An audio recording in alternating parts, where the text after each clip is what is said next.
I had to get married. That's the boldest statement, isn't it? I suppose it takes two to tango, so I had to say that Maddie and I had to get married because otherwise it would have been a bit lonely standing there alone. But even that statement is only a half-truth, because if we hadn't wanted to, it just wouldn't have happened. James, Maddie, my steady girlfriend for the past 12 months, spoke up one fine Friday evening. I have some news for you. Good news or bad news? I smiled back, looking at my other half, 5 feet tall, blonde, slender, and utterly gorgeous. I'm not sure, James. Maddie grinned a little nervously. It could go either way. Depends on you.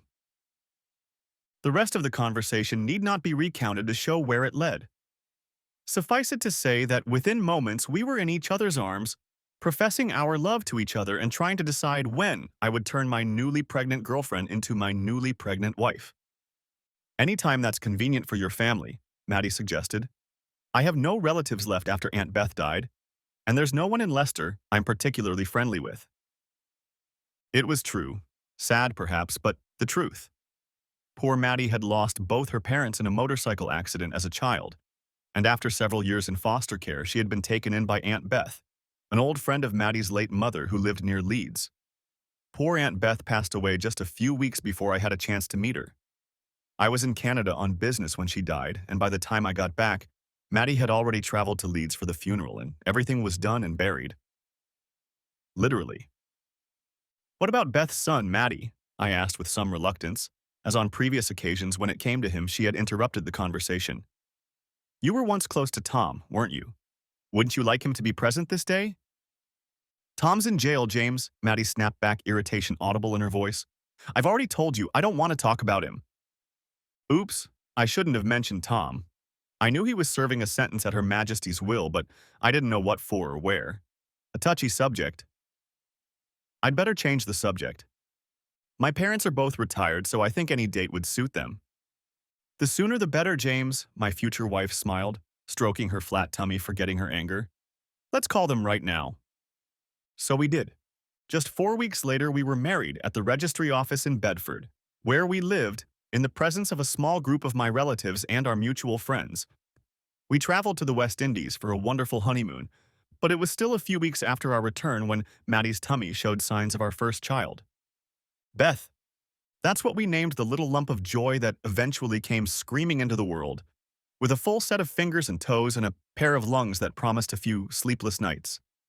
My mom's name was too long and out of fashion, so our daughter was named after the woman Maddie considered her mother. I thought it was fitting, and Maddie loved me for it. Married life was wonderful, and while I don't claim we never had disagreements, Maddie and I got along just fine with our adorable little daughter. As Beth began to mature, she went blonde, and with the right lighting, there was even a hint of red in her hair. Unlike me with my swarthy complexion and completely black hair, Maddie was a dirty blonde, so Beth took her half of the family as an example. However, there was more of my temperament in little Beth. She rarely got upset or even cried, unlike Maddie, who was always prone to excessive emotion. A good combination, one might say, the best for both parties, though, of course, I was never brave enough to suggest such a thing to my dear wife. We had been married for nearly 4 years, and Beth was already 3 years old when things suddenly went south in the Dawson household. Beth was happy as usual, and I was more than happy with my life, but Maddie was clearly not happy. She quit her job shortly before Beth was born, and since I was making good money, never came back. By then, we lived in a nice little village north of Bedford, and 2 or 3 times a week, Maddie would take Beth with her to Bedford to do some shopping, take her to the clinic, or just meet up with friends she used to work with. And when I was around, we would sometimes meet up for lunch, which was very nice, but lately, after trips into town, she was coming home in a very pensive mood, and something was clearly bothering her. Maddie had been prone to periods of moodiness in the first few weeks of our acquaintance after a mutual friend introduced us. It clearly bothered her that we had gotten into a serious relationship pretty quickly, but she had put it out of her mind a long time ago. I asked what the problem was, of course, but all I got in response was a good old-fashioned shake of the head. I considered the possibility that she was having an affair with some guy, but she always had Beth with her, so that possibility didn't seem even remotely possible. As it turned out, I was right in that assumption, but it might have been better if she was. What's the matter, Maddie? I asked finally, already more insistent, when she had completely collapsed. She looked up at me and just stared sadly for a while before she spoke. I think I owe you an explanation, James. You're going to find out soon anyway, so I might as well get it over with. Find out what? I asked, and her words filled me with dread. Was she sick? Was there something wrong with our beautiful daughter? Put Beth to bed, dear, she suggested with a sigh. Then come downstairs and we'll talk. Okay. I tucked baby Beth in and carried her upstairs, glad she was so sleepy and didn't insist that I stay up to read her a story. I wanted to go back downstairs and find out what the problem was. If I had known at that moment, I would have stayed with Beth longer. Heck, if I had known what was going to happen, I might never have left her bedroom. Come and sit here, James, Maddie said to me, pointing to a chair on the opposite side of the table where she was sitting, not next to her, which was not a reassuring sign. James, darling, she began, taking a deep breath before continuing. You've asked about Tom a few times, but I've never told you anything, have I? No, I agreed. You always blow me off. Well, it's time I told you about Tom, Maddie continued in no more than a whisper. Tom is a couple years older than me, and when I was younger, he was like a big brother to me after I went to live with him and his mother. Sounds pretty normal, I added to cheer her up. Yeah, but things changed when we got older, James, Maddie continued, avoiding my gaze. We weren't really related and became, well, boyfriend and girlfriend. I just nodded, wondering where this conversation was going and suspecting I wasn't going to like it. Then as we moved into adolescence, we became something more. Much more. And what did his mother make of that? I asked, trying to keep my voice even and make sure I didn't overthink what much more meant. She was all for it. Tom was a bit of a wild boy, just like his father was before he died on his motorcycle. I never told you, but the reason my parents and Tom were so friendly was because they were all bikers, Hell's Angels and all. Hell's Angels? I exclaimed, completely caught off guard. Yeah, Maddie replied. All four of them. But your parents died in a bicycle accident too, didn't they? Yes, they died, Maddie admitted sadly. They were riding in a big group to Brighton for a week when they turned a corner too fast and wrote themselves off. And Tom's dad? I asked cautiously, already knowing the details of her parents' death but wondering if there was more to it. It happened just 4 months later when he was driving to work. He was hit by a truck, and Aunt Beth lost her husband and two best friends in such a short period of time that she never got on a bike again. She grew to hate those things.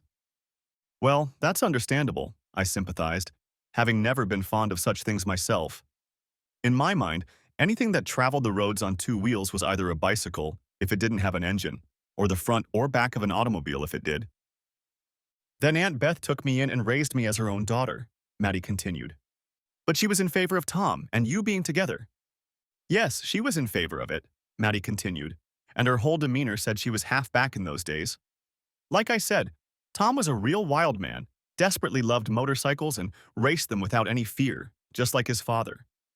Beth hated the thought of what could happen to him, so I guess she figured I could be a good influence on him. And did you have an influence? I guess not, Maddie sighed. In fact, it was the opposite, and I ended up being just as wild as Tom. We were part of a motorcycle gang, and we were doing things we shouldn't have been doing. Quite a few things we weren't legally supposed to do. You mean speeding? I asked. Yes, of course, but a lot of other things too. We all had a great reputation with the local police. Is that how Tom ended up behind bars? I speculated aloud, still trying to realize that my dear, sweet young wife had once been a biker. At least that might explain the tattoo on her ass, which she never wanted to explain. Maddie didn't answer right away, just sat there looking like she was gathering her strength to say something to me. Sort of, she finally muttered, and I waited for her to continue. We were out with the bike club one night and on our way back from Manchester when we stopped to meet another group we knew. Tom was riding his new Honda with me in the back, and I was desperately begging him to let me try it. I didn't actually have a license, although I had previously ridden the less powerful Suzuki he had, but I had never tried anything as heavy and powerful as his new bike, so he didn't want me to. This upset me, and like a fool, I started flirting with another biker named Mike, who rode with another gang. I knew he'd always liked me, and I tried on him a few times. Since I'm being so honest, I'll admit that he and I did have a bit of a relationship when Tom wasn't around. Of course, we never went too far with him, but there were a few times we went beyond just kissing. I can't believe what I'm hearing, Maddie, I gasped. It seemed almost impossible to me that the mother of my child could behave like this. That was all a few years ago, James, she replied with a remorseful look. I'm a few years older now and much wiser than I was then, dear. Are you sure you want me to go on? Yes, go on, Maddie, I told her. All of this was before I knew you. I confess it all surprises me, but it doesn't affect my feelings for you in any way. My wife let out another heavy sigh and smiled sadly at me, but otherwise remained silent, and I had to gesture for her to continue the story. Tom, God bless him, was very jealous of the way I was acting, and the two gangs started to feud with each other a bit. Trouble was brewing, and I, silly little cow, continued to enjoy the mess. Eventually, Tom came over and tried to pull me away from Mike, but I wouldn't budge. I told Mike that Tom was being rude to me and wouldn't let me ride his Honda and let me try his Kawasaki. There was no chance, since Mike's bike was even more powerful than the Honda, but he played along with me. Did he let you ride it? No, I said there was no chance, but he wanted me to get on the back seat with him and take off. Two or three of their friends kind of encouraged them both, but at the same time tried to calm them down. But then Mike went even further and said that if I went topless and rode with him on my back, he'd let me sit in the back seat afterward. Topless? I exclaimed incredulously. What made that idiot think you'd do that? Because I've done it before, James, several times. She shook me awake. Only on my back with Tom, of course. I'm having a hard time accepting all this, Maddie, I told her, shaking my head while my stomach did somersaults. She's nothing like the girl I met and married. I've told you before, James, I'm older and wiser now, but at the time it was, well, fun, I finished for her, to which she nodded and continued, trying to keep a smile on her face. Jesus, Maddie, I muttered. You were a real bitch back then, weren't you? I guess I was, she replied calmly. But you have to realize that in a crowd like that, guys are kings, and girls are treated almost like property, in public if not in private. When a girl got a chance to lord it over one of the guys, it was a real thrill. I suppose that's one of the reasons there were so many fights over women. So he let you try the Honda? I asked. However, that soon changed. Yes, she continued. I put on my jacket, kissed Mike on the cheek to annoy Tom, and then went with him to his Honda. He was very angry with me, but he kept his word. And in a few minutes, I was driving slowly across the parking lot with Tom in the back seat. I was loving it, and by then I think even Tom was starting to get over it, because I was doing so well. And then it all went to shit. What happened? I asked impatiently. Apparently I pissed Mike off and he, coming over on his Kawasaki, started overtaking me. Tom started to get angry and told me to stop, but of course I knew better and started going faster. Then Mike pulled out of the parking lot and roared down the road, and even though Tom was yelling at me, I threw myself after him. At this point, I couldn't help but notice that tears appeared in Maddie's eyes, and it looked like she was about to burst into tears. I moved over and hugged her, urging her to take her time, but she shook her head and continued, sobbing as she finished her story. Mike chased faster and faster, and like an idiot, I chased him. It was exhilarating, and I ignored Tom's shouts, asking me to stop, and kept running. At this point, Maddie burst into tears, sobbing so pitifully that I couldn't understand what she was saying, and it was several more minutes before she could finish her story. By then, I had already guessed it wasn't going to end happily, and I wasn't wrong. Mike had fallen behind and was riding beside us, encouraging me to go faster and faster, and Tom was going crazy, pounding me on the back to slow down. But I wasn't slowing down. I tried to pass Mike, but I couldn't do it. I lost control. What happened, Maddie? I asked softly, hugging her as she cried, remembering the horrible experience. The Honda slid out from under my tires and slammed into Mike's car. I didn't realize what had happened, and the next thing I knew, I woke up in the hospital sometime later in some semblance of a coma. I had a pretty bad bump on my head, but fortunately for Tom, he was barely hurt. And this Mike, I demanded. What happened to him, Maddie? Dead? Dead? Yeah, dead. Shit. Right. But then what happened, honey? I don't understand. You were riding the motorcycle and Tom was just a passenger. How did he end up in jail? He took all the blame, James, she sobbed. By the time I came to my senses and was able to realize what was going on around me, it was too late. Tom told the police that he was the one in the front seat and blamed it on him. But it wasn't him, Maddie, I protested. It was you. I know. But why did he do it, honey? I searched for an explanation. Why did he take the blame? Because he loved me, she answered simply. I was his woman, and he wanted to protect me. Shit. Exactly. By then we were fed up and neither of us wanted to talk about it any further. So we settled down on the couch and were silent for what seemed like an awfully long time. Eventually, I realized that there was more to the story and I had to find out. What else do you want to tell me, Maddie? I asked at last. There must be more to Tom's actions than you've told me so far. Of course you're right, Maddie admitted.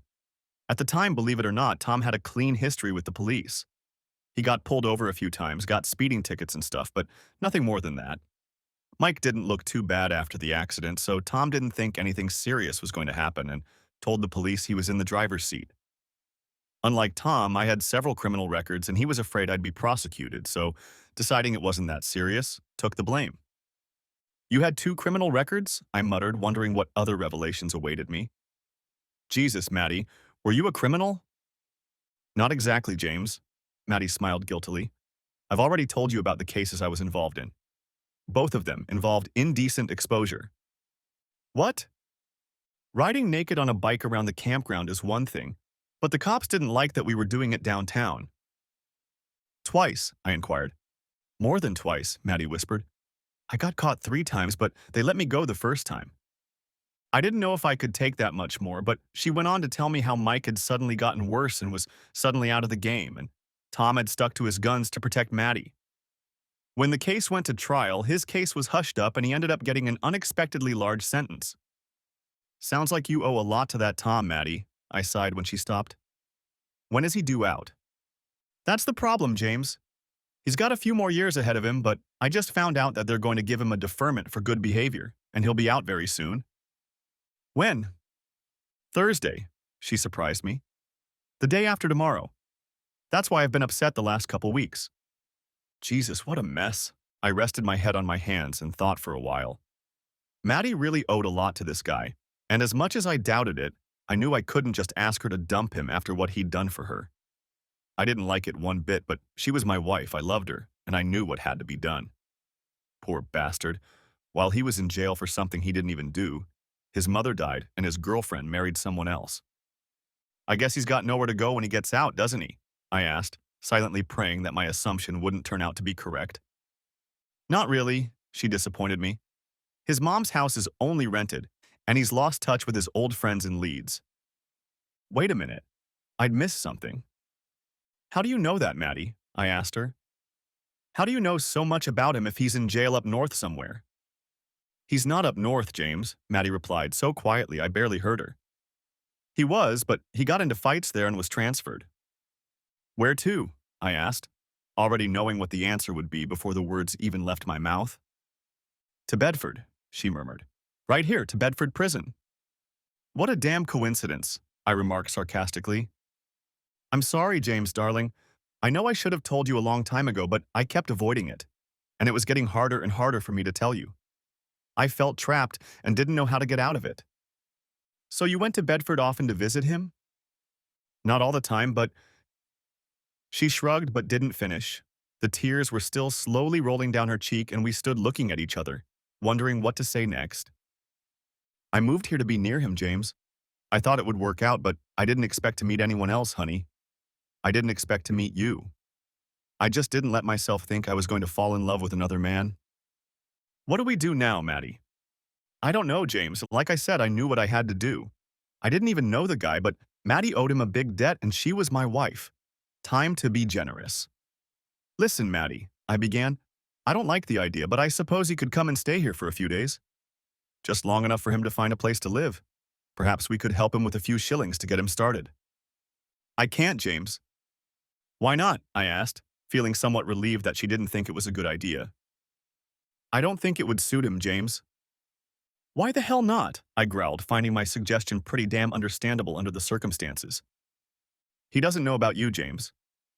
He doesn't know? Tom doesn't know I'm married, James. I'm sorry, darling, but I never had the courage to tell him that, and he still thinks I'm waiting for him to leave. I've ruined everything, haven't I? Oh, shit. Exactly. Next chapter. The rest of the evening passed like a nightmare. We skirted around each other, trying to figure out in our own brains what to do. When we eventually spoke again, I tried to convey to her that next time she would have to tell Tom the truth, because the longer she put it off, the harder it would be to do so. I was very angry with her for being so stupid, especially since she was usually such an organized and honest person. But Maddie was my wife. I loved her to bits. And of course, I needed to think about our daughter, Beth. Yeah, Beth. Here's the thing.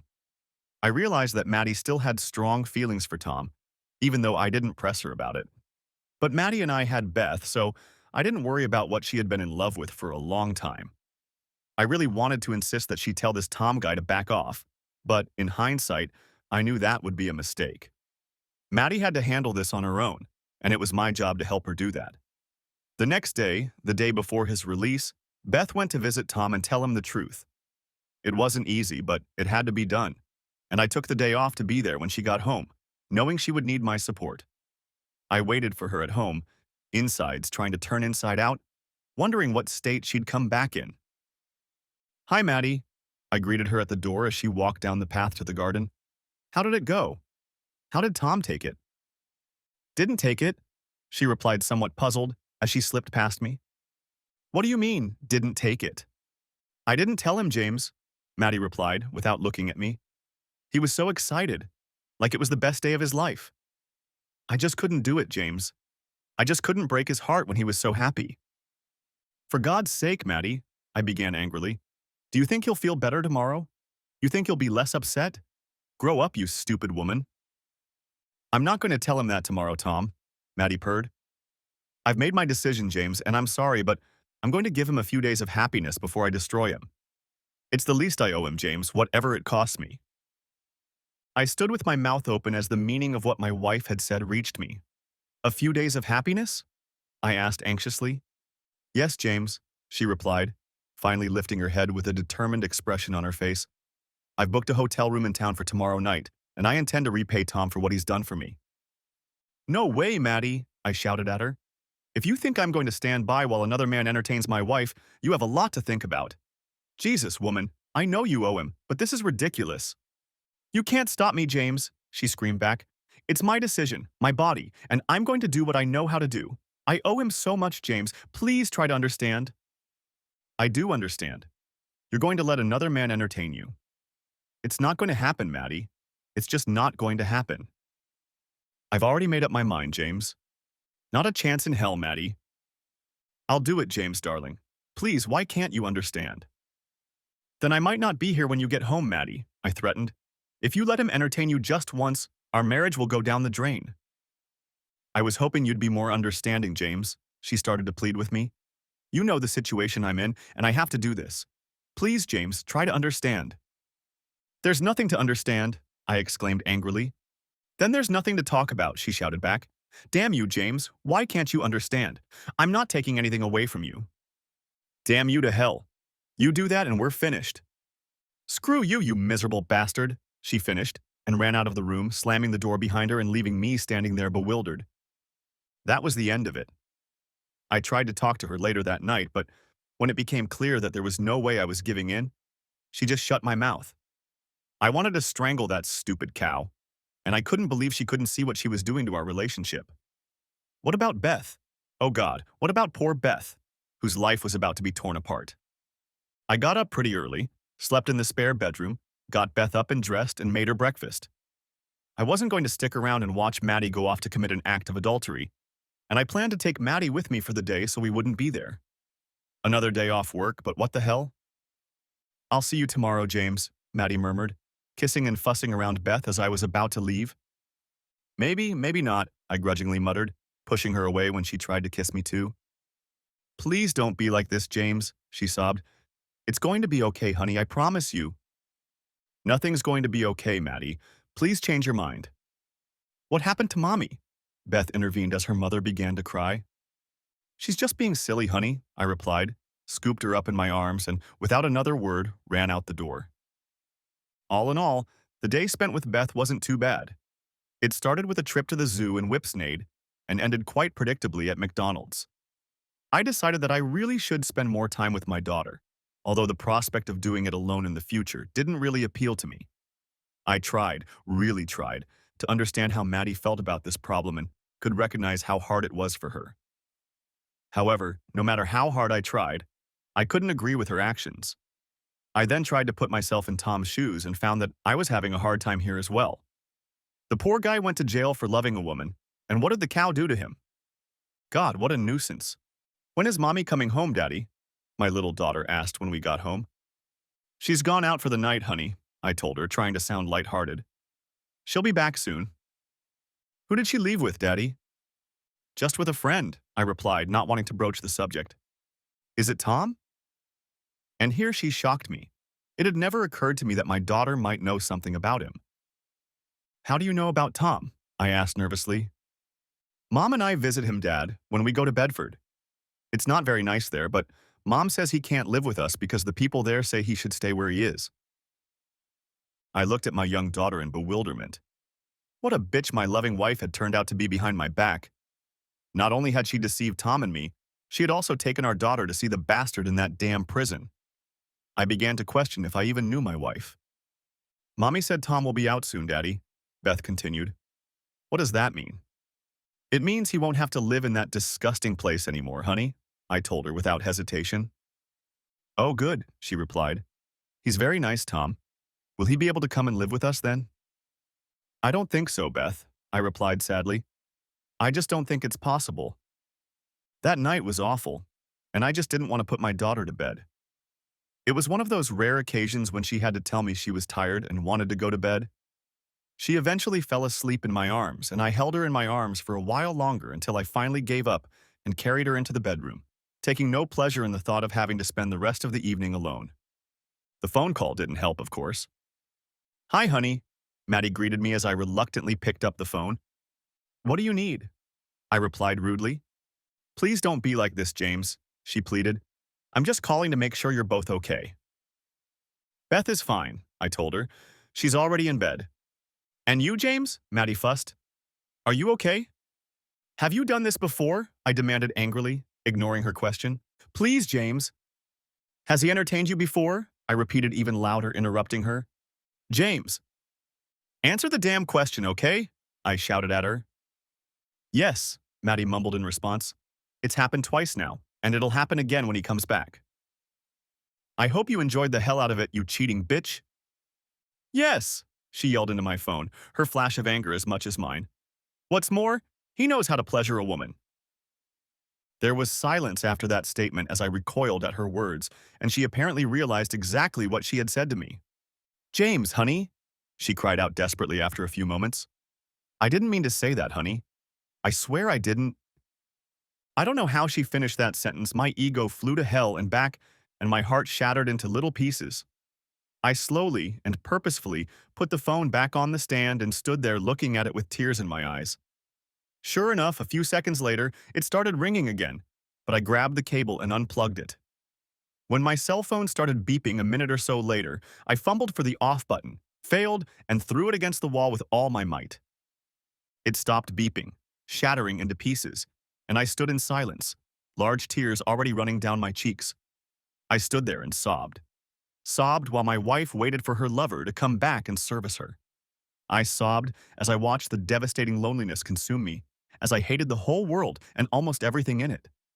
I stood like that for probably an hour or more, half wondering, half hoping that Maddie would show up and set things right. But it was impossible, and of course she didn't come back.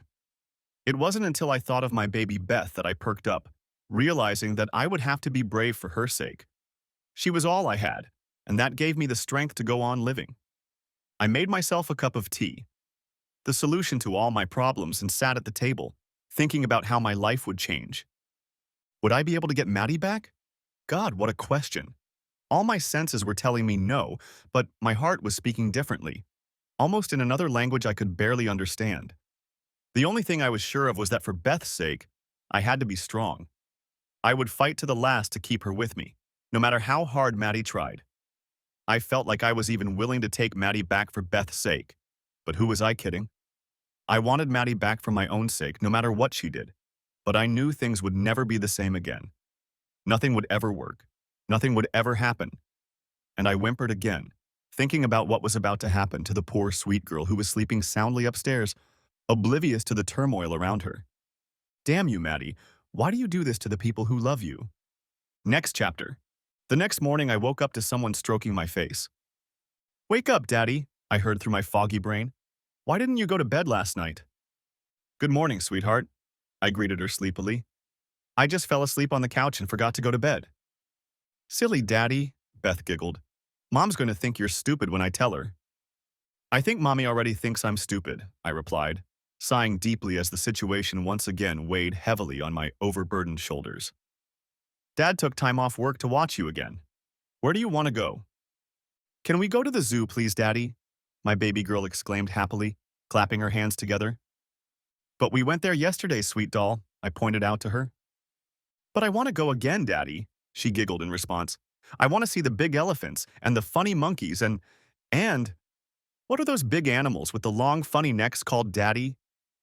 Giraffes, honey, I answered her. But you saw them all yesterday. Why don't we go to Old Warden and look at the old airplanes? Are there lions and tigers and things there? No, Beth, no, I explained to her, quite imagining a trip to an old airplane museum I hadn't been to in years, if only for the distraction. But they have lots of other interesting things. Do they have a McDonald's there, Dad? I explained that they probably didn't, but we could find one on the way home, and that was the end of it. Yes. A half hour later, we were on our way back to the zoo. It was a lovely day, and for a few hours I was able to more or less forget my troubles and enjoy my daughter. Maybe she'll be a veterinarian when she grows up. All was well until we walked out of McDonald's, full of triple burgers and frothy milkshakes, and the clouds started to descend again. How the hell could I have screwed this up? How could I have ruined our marriage and ruined little Beth's life? Maybe Maddie and I could get over her transgression, and in a few years all the problems with Tom would be a distant memory. Maybe. By the time we got home, little Beth was ready for bed, so we settled back on the couch, and for the second night in a row, I carried her sleeping form upstairs. So far, so good, but then I had to wait on my own to see what time Maddie would be back. We hadn't discussed the matter, so I had no idea when she was coming home. Heck, ever since she announced her plans, all we'd done was yell at each other. I promised myself that when she came back, I would stay calm and try to speak reasonably. Deep down, I understood why she felt she had to do what she did, but she had to understand my point of view. I highly doubted we could overcome what I only saw as her cheating on me, but for Beth's sake, I would do my best. But only if she would do her best too. I waited until 9 o'clock, somehow certain that was the time she'd be back. Then I waited until 10 and started to get angry again. At 20 past 10, the phone I had just plugged in rang. Hello, James Dawson here, I answered cautiously. Are you in a better mood than you were last night, James? The voice on the other end asked. Not really, Maddie, I replied. When are you coming home? Depends on you, James, she said, instantly reminding me of that fateful day when she first told me she was pregnant with Beth. If I come back in the morning, you will talk to me reasonably, not yell at me. Tomorrow morning, I answered her. You have to come back tonight. There's been a change of plan, James, she announced. Now are you going to speak reasonably or not? I counted to 5 to contain my fervor before answering. Have you told him yet? I asked, ignoring her question. Does he know about us being married? Yes, James, he does. So? He took it pretty well, Maddie informed me, as if discussing the news of being kicked off the village soccer team with someone. He took it a lot better than you did. Yeah, I replied, fighting the urge not to yell at her. And where exactly were you two when he took the news so well? No answer. And what exactly were you two doing when you broke the news to him, Maddie? I continued. Or were you already done? Still no answer. I'll see you when you get home, Maddie, I announced into the silent phone. That's when we'll decide if it's your house or not. This time, Maddie hung up the phone with a snap. In the morning, I picked up Beth, made her favorite breakfast, and drove her to the dance class she went to every Saturday. There, I arranged with one of the other moms to pick her up and keep her for a while if I didn't get back in time. Maddie usually picks her up, but she's been gone for a few nights, I explained, wondering how long it would be before the truth came out. It's okay, the other mom told me. Beth can stay with us all day if you want to be with Maddie. Thanks, I said. I think I managed to smile, but I'm not sure. 15 minutes later, I walked back to our house and my heart raced when I saw that Maddie's car was already parked in its usual spot outside the house. It wasn't the way I wanted it to be, but hell, who cared? Where's Beth? Maddie asked sharply as I closed the door. What do you think? I replied rudely. You didn't do anything stupid, did you, James? She practically accused me. Depends on whether or not it's stupid to take her to dance lessons. Oh yeah, sorry, I forgot, Maddie mumbled embarrassedly. Okay, I had the first round to myself, but there was still a long way to go. Listen, James, she began again. Tom has been really good about this whole thing, and thanks to him, I realized that I'm doing you an injustice.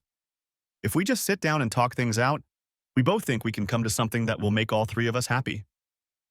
I assume you mean all four of us, Maddie, I clarified. Aren't you forgetting Beth? Yes, of course, James, Maddie hastened to reply.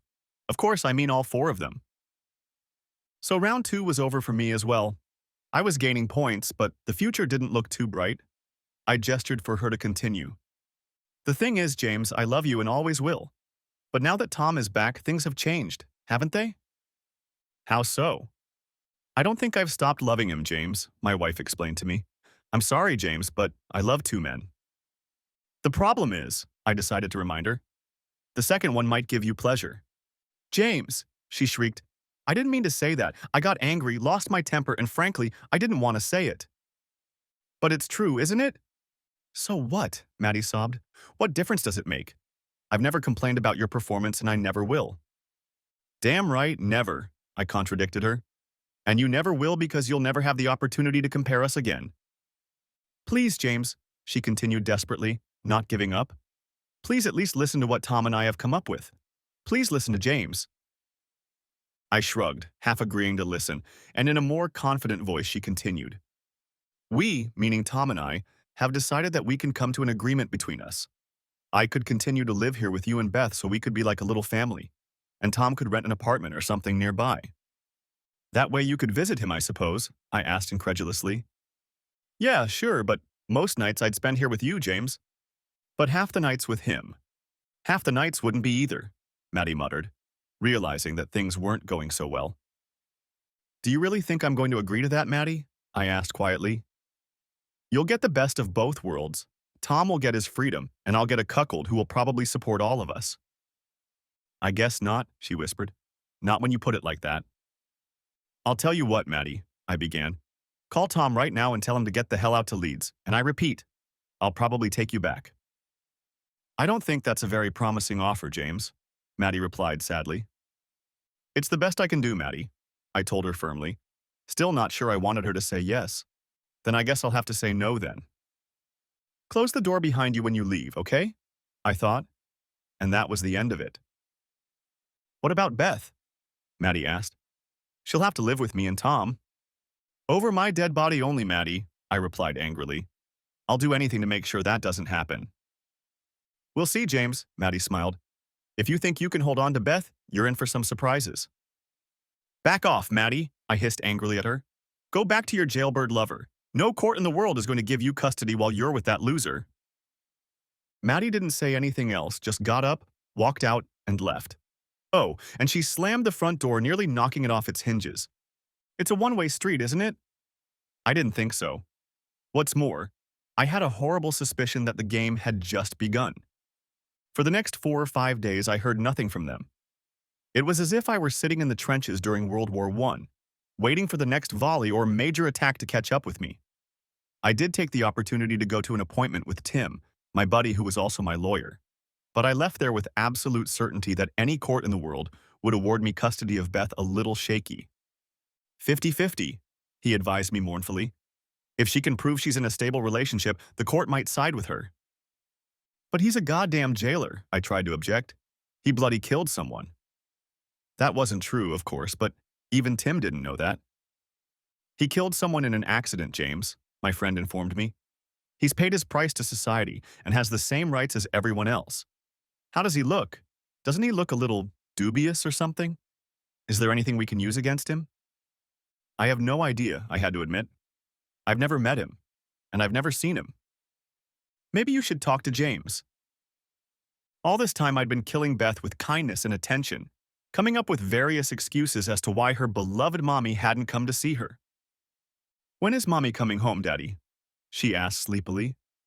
Soon, honey, I replied, unable to tell her the truth just yet.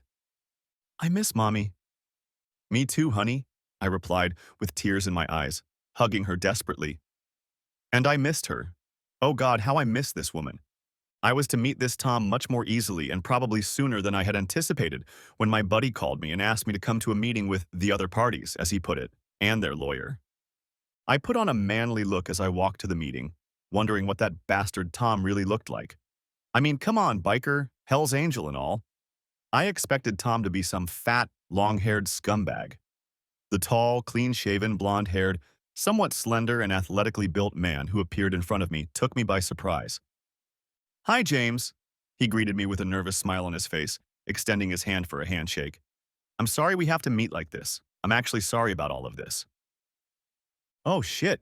I really wanted to hate this guy, but I accepted his hand and shook it. At least I wasn't smiling too much, and maybe this wouldn't turn out to be as complicated as I expected. How wrong I had been. Mr. Dawson, their lawyer, a stocky, grinning bastard, opened the proceedings. It's quite obvious that your wife has no intention of taking you back, so there's no point in you trying to do so. Tim, my lawyer, held out his hand to keep me from hitting him and accepted the challenge. I don't think my client is interested in that possibility either, he objected. As far as we understand it, this is simply a matter of deciding your client's access to the daughter from this marriage. Obviously, my client will be the primary caretaker and she will live with him. But he is willing to grant reasonable access to his soon-to-be ex-wife.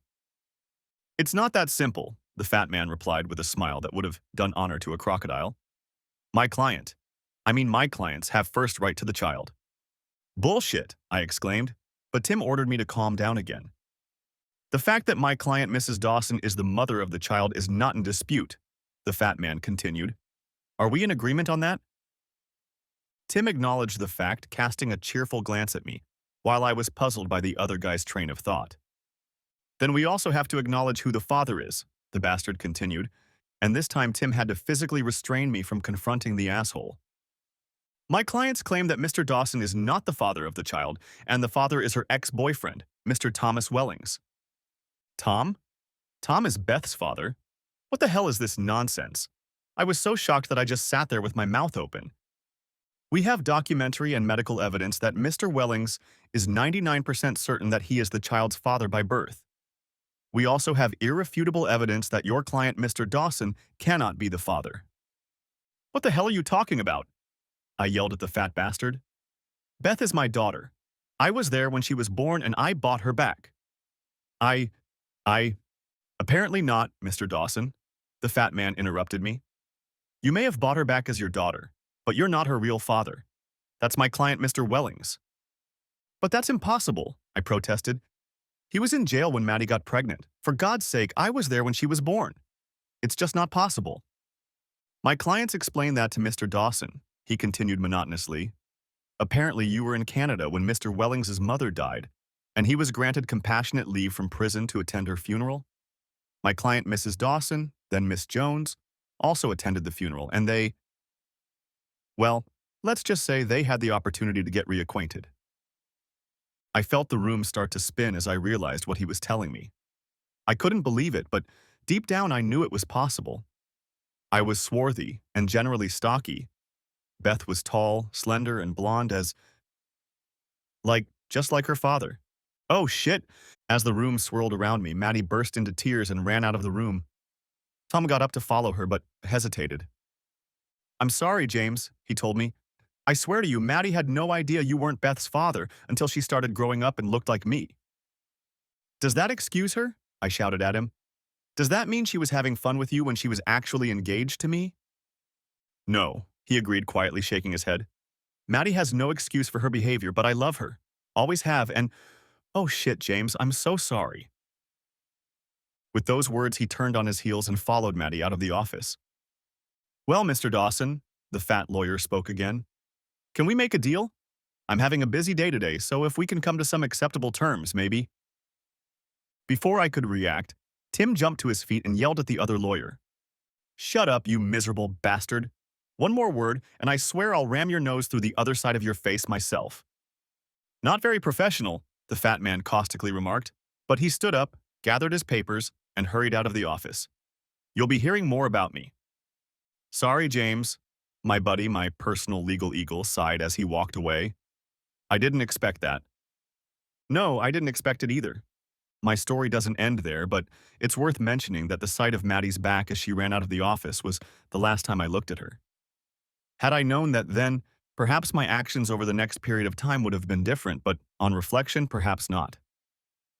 Tim called his secretary and told her to cancel all business for the rest of the day, and himself, despite her protests, took me under his arm and practically dragged me in a daze to the nearest pub.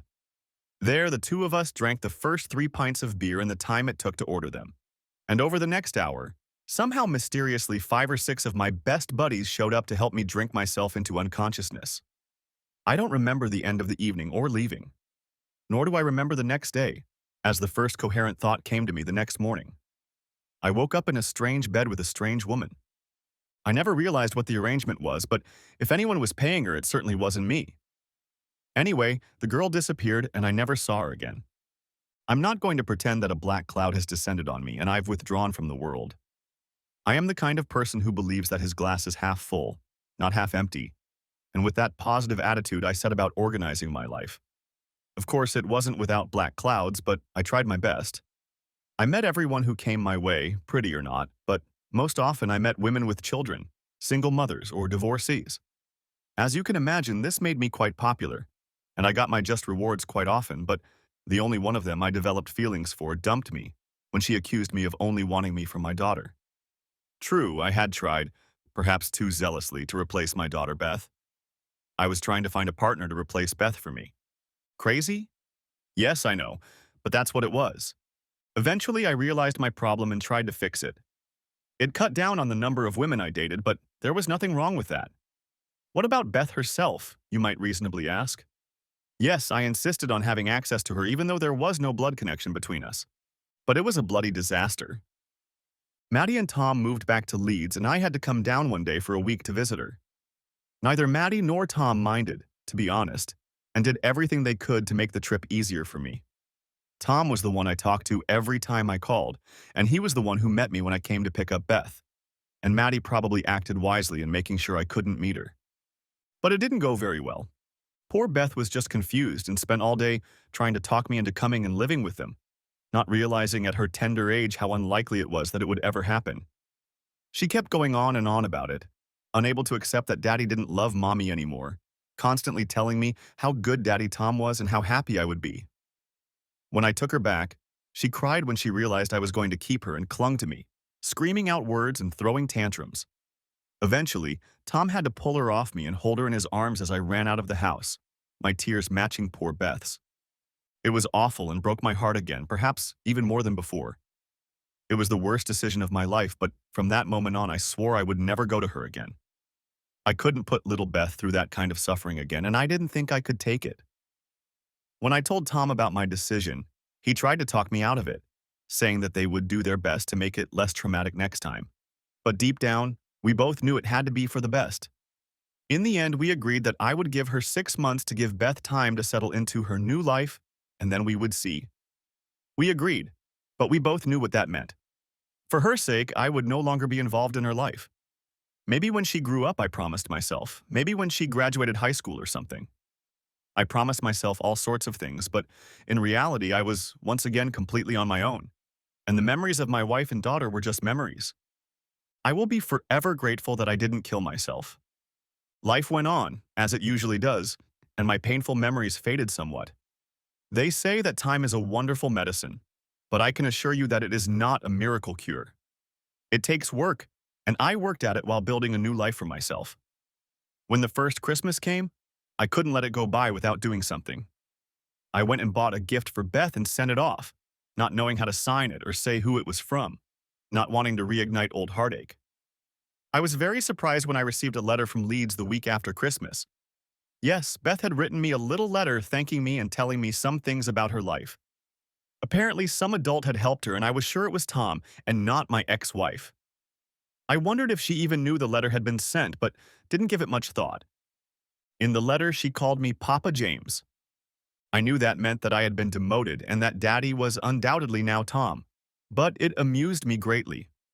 I was sure that Beth had two parents who loved her, and that I had a name by which she would probably always remember me, Daddy James. I continued to send her gifts for every birthday and Christmas, continued to receive thank you letters and pictures from her, proudly noting how her handwriting had improved over the next couple years or so.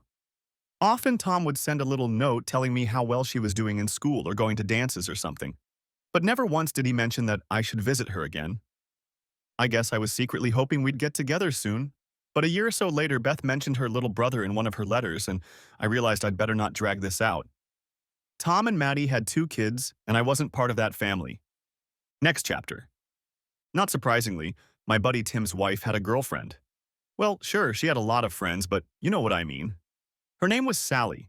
She was a lawyer, a couple years younger than me, dark-haired and slender, with the most fantastic pair of legs I'd ever seen.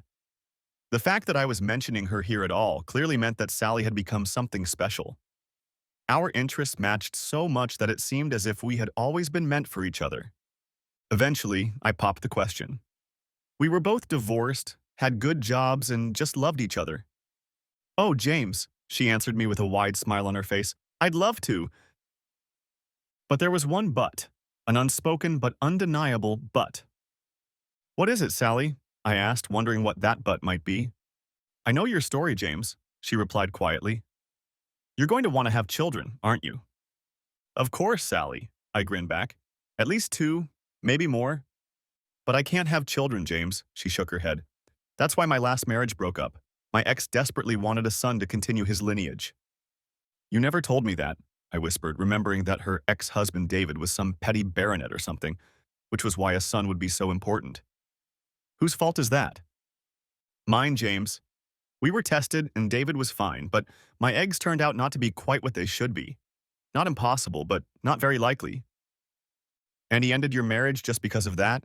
I asked, surprised. "David always seemed like such a nice, reasonable guy whenever I met him." "No, it wasn't just that," Sally answered me a little sadly. "But it was that little problem that led to arguments and eventually to our divorce." "I'm so sorry, Sally. I didn't have the slightest idea.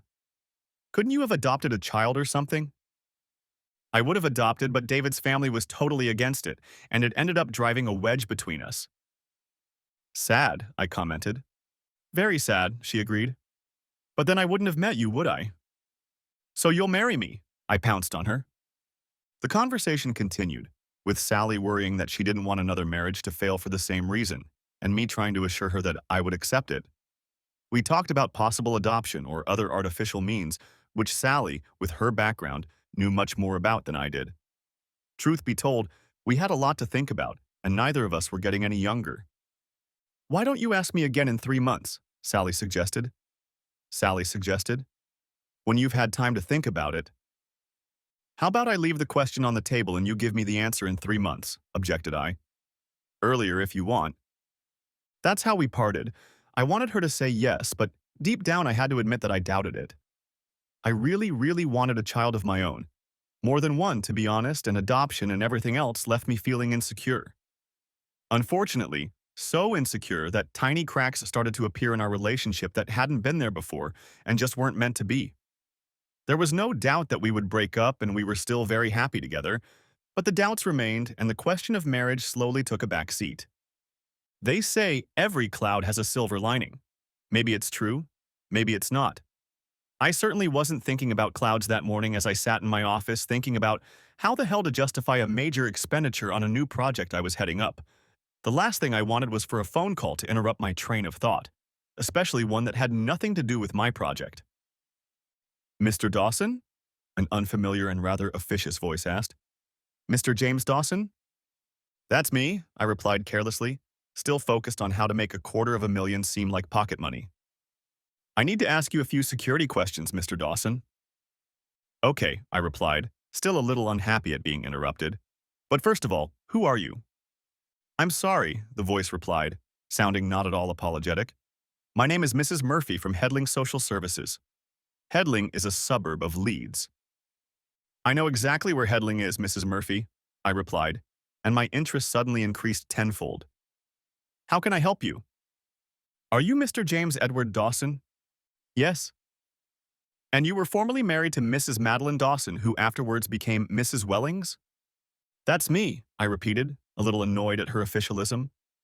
For security purposes, would you mind telling me your ex-wife's middle name? Jean, I replied. Satisfied with that, she also asked my date of birth, to which I of course answered correctly again. What does all this mean? I asked somewhat more insistently. Headwing Social Services has been instructed to settle some outstanding matters concerning the late Mrs. Wellings. The late Mrs. Dawson, I interjected, realizing at once that Tom's mother was in question. But she died some years ago and I never met the woman. What can that have to do with me? On the contrary, Mr. Dawson, replied the voice. Mrs. Wellings died 6 days ago. She was killed in a motorcycle accident along with her husband. What? She couldn't. She, they... My voice trailed off as the meaning of her words reached me. I almost dropped the phone. I'm so sorry, Mr. Dawson, the welfare woman continued. I thought you should have known. What about Beth? I exclaimed aloud as horrible thoughts raced through my brain. She's all right, isn't she? Please tell me she's all right. She's a little upset, sir, the woman continued, and for the first time there was the slightest trace of humanity on her face. She wasn't involved in the accident, but she's obviously very upset. She's been asking about you, but it took us a few days to track you down. Where is she? I shouted into the phone. I'm on my way out. I'll come and get her. The woman told me that they had her address, and 5 minutes later, I was in my car and driving out of the parking lot, forgetting about my such an important project. I was nervous as hell, sitting in Mrs. Murphy's rather messy office and convincing her that I really was who I was and that there was no doubt that I wanted Beth. To my surprise, I discovered that Tom and Maddie had done nothing to change the situation and certainly hadn't heard anything about the adoption request. Legally, I was still Beth's father, since that's what it said on her birth certificate. Wow, I guess I was upset at the news of Maddie and Tom's death, even considering what it had done to me. But I was so happy to see Beth again that such thoughts and feelings just didn't have time to enter my soul. But there was something else I hadn't thought about. Finally, there was a knock on the door and another woman entered the room, holding Beth's hand. It was the first time I'd seen her in almost 4 years. Daddy, is it really you? Beth asked timidly. No wonder, because even though I'd been sent pictures of her, she hadn't seen me since she was 4 years old. Yes, it's me, honey, I squeezed out, and the first tear ran down my cheek and I held out my arms to her. Daddy, Daddy, she screamed, running up to me. I've missed you. I knew you would come for me. I said there was something else I'd completely forgotten about, and that omission suddenly became apparent as I hugged my daughter. When I tried to lift Beth into my arms, something was wrong. Looking down, I was surprised to see another toddler clinging tightly to Beth's skirt. Oh shit, I'd forgotten. Beth had a little brother.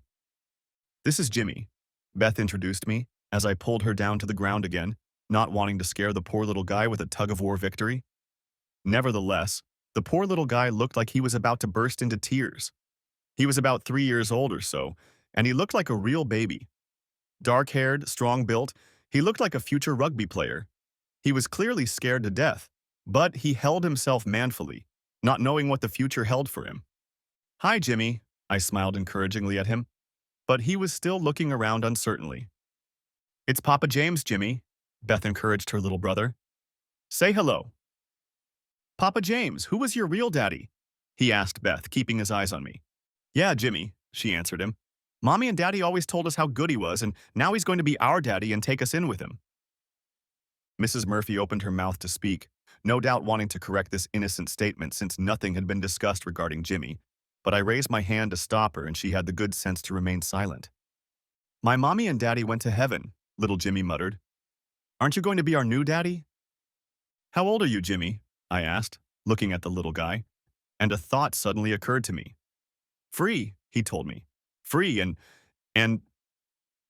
At this point, he turned to his big sister for help. He's 3 and 4 months old, Beth finished for him. His birthday is the 7th of November. Gee, I exclaimed as the truth became clear. The math turned out not to be difficult at all. 3 years and 4 months plus another 9 months, and that threw us back to mid-October.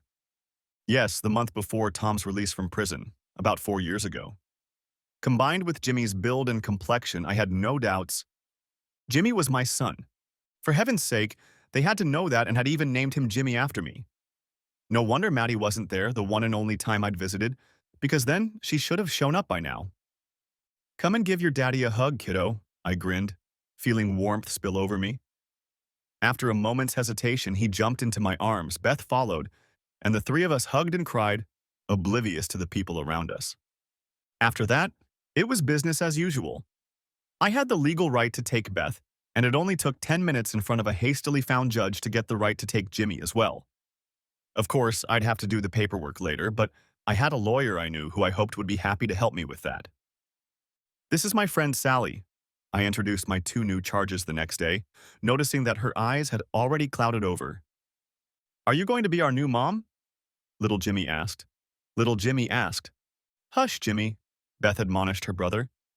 Daddy said this woman is a friend of his. Sally stared at them for a few moments before saying something, and I held my breath. It's okay, Beth, she finally managed to murmur, looking down at the rolling tears. If your daddy still wants me, I think you two are the answer to our prayers, and I'd love to be your new mom. The offer was still on the table, and the 3 months hadn't expired yet, so you can guess how it ended, can't you? Sally and I took them both for a walk that day, holding hands, running together, playing together, laughing together, and watching together. Yes, that's right. We went to the damn zoo again. Of course, there were hard times in the months and years that followed when my kids reminisced about Tom and Maddie being their parents. But time heals, and those times passed as our children grew up, and Sally and I began to age happily together. Beth became a veterinarian, happily married to a young civil engineer, and we look forward to the arrival of our first grandchildren. Jimmy joined the Royal Air Force and has just received his wings. I wonder if his love of airplanes stems from the number of times we dragged each other to Old Warden to see the museum there. The end. Thanks for watching. Hope you enjoyed it. Subscribe to my channel and stay tuned for the next videos.